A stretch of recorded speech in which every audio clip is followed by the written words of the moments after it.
Hello classmates, welcome to International Microeconomics.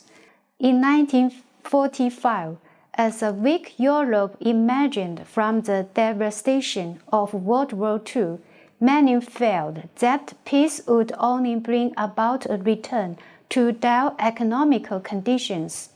More economical suffering might also sow the seeds of more conflict in the future. At an extreme, some felt it would undermine the legitimacy of European capitalism with the neighboring Soviet bloc, or too eager to spread its alternative communist model.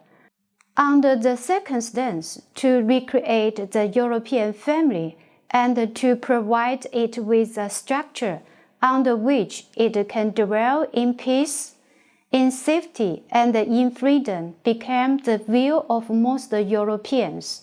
So today, we will study Section 3 in Chapter 10, the history and the politicals of the Euro. In this section, we will focus on 3 stages of the Euro.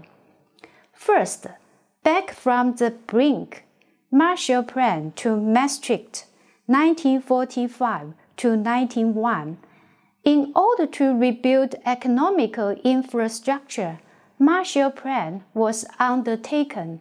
The Marshall Plan required that the funders be located and administered by a European high authority. Many cooperative arrangements were soon established to smooth international payments and help trace European Payments Union in 1950 to encourage trade and diminish rivalries in key goods like coal and steel. European Coal and Steel Community in 1954, and to promote atomic and nuclear science without a military rivalry, Euratom in 1957. In 1957, the Treaty of Rome was signed by 6 countries: France, West Germany, Italy, Belgium, Netherlands, and Luxembourg. They agreed to create the European Economic Community, or EEC, with plans for deeper economical cooperation and integration. In 1967, they went further and merged the EEC, the ECSC, and the Euratom to create a new organization referred to as the European Communities, or EC. 2 supranational bodies were created: the Council of Ministers and the European Commission. The dropping of the word economical was significant. By the 1960s, 2 future paths had emerged. Would the EC create just a zone of economical integration, or would it go further and aspire to a political union, and if so, how far? In the 1970s, 2 major challenges to the EC project emerged: problems of expansion and problems of monetary affairs. The expansion problem involved deciding when and how to admit new members. By 1973, the first enlargement added Denmark, Ireland, and the United Kingdom. The EC viewed these states as the right type to gain entry. They had solid credentials in terms of economical development and stability, and all well-established democracies.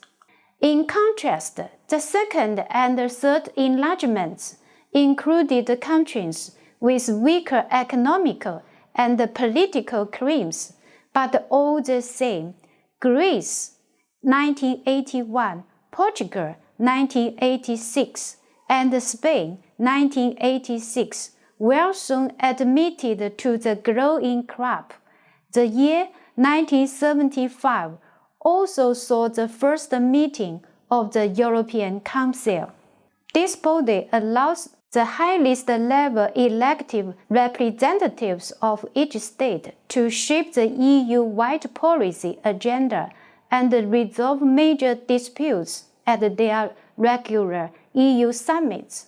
Its deliberations have played a major role in addressing Europe's increasingly frequent economical and political crises in recent years. The problem of monetary affairs was precipitated by the collapse of the Bretton Woods system of fixed exchange rates in the early 1970s.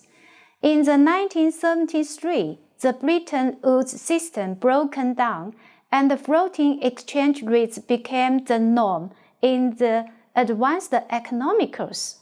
At that time, except for wars and crises, Europe had spent roughly a century on some form of fixed exchange rate system.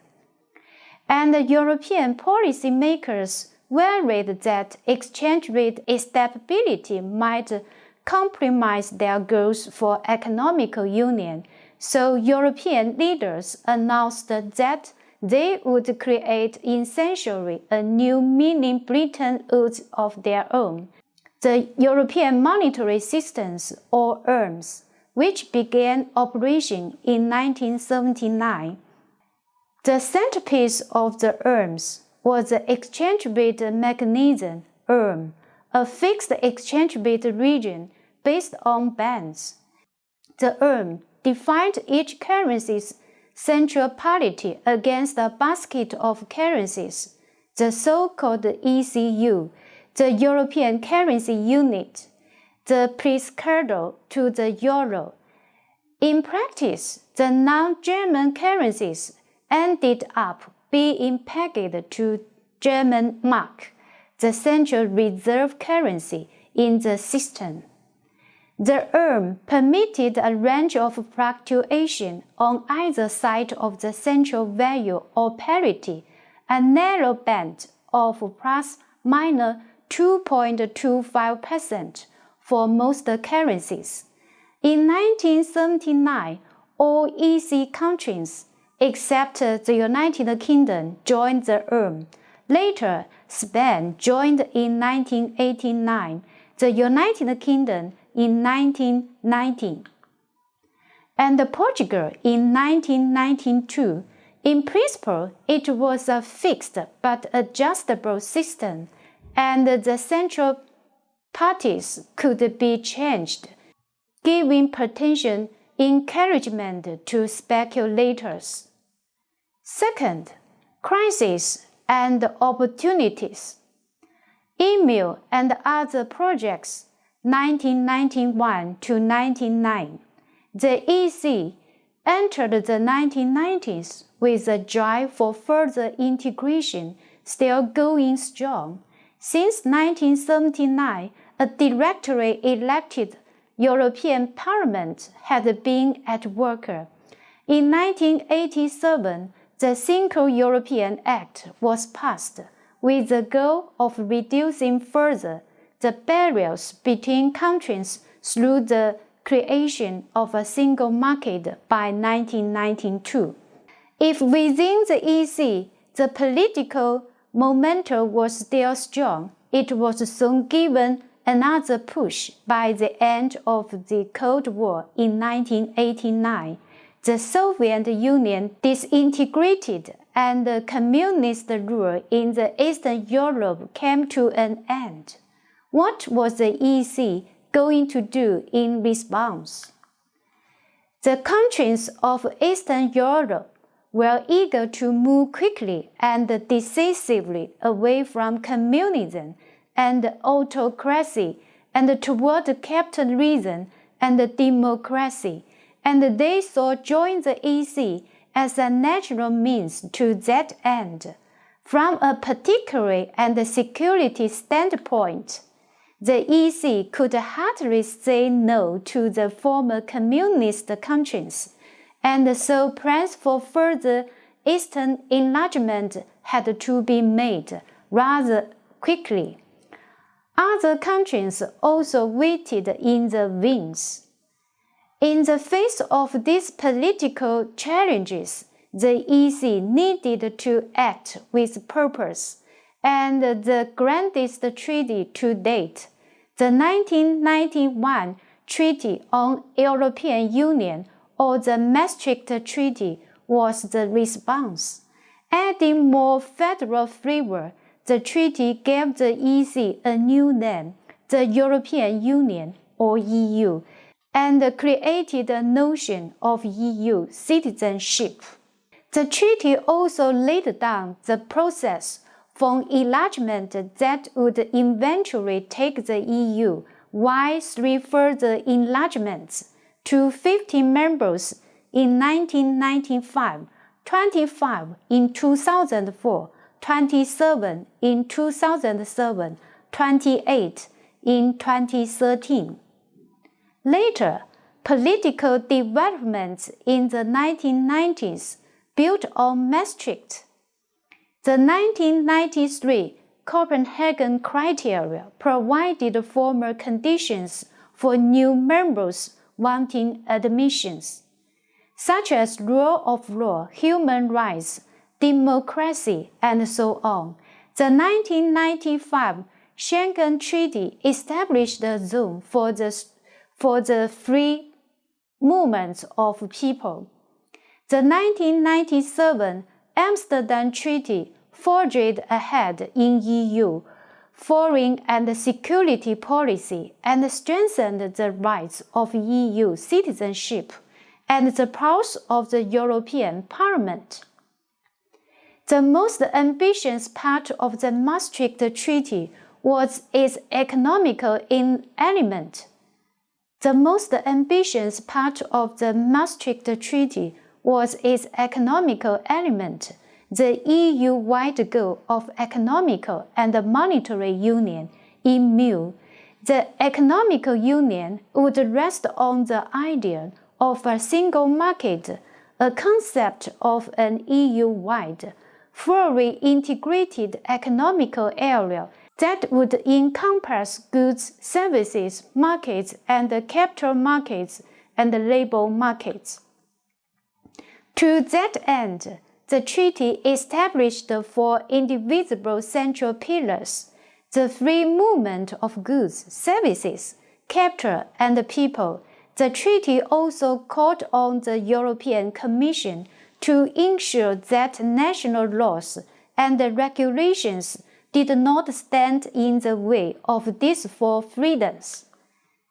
Even more radical than all of this, however, was an ambitious 5th element in the treaty, the monetary union. This element would create a new currency, so given the name euro, that was envisaged as a future single currency for the entire EU. Indeed, the monetary union was seen as the necessary step to make the single market treaty work.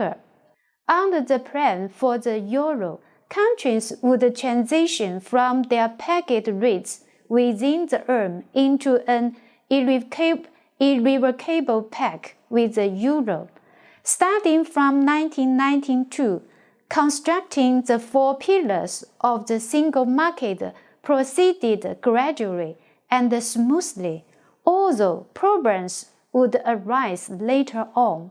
But the plan for the monetary union almost immediately came into doubt and flirted with disaster. The ERM proved to be a typically fragile fixed exchange rate system. In the ERM crisis, several ERM countries suffered exchange rate crises and their pegs broke. The British pound, Italian lira, Portuguese escudo, and the Spanish peso.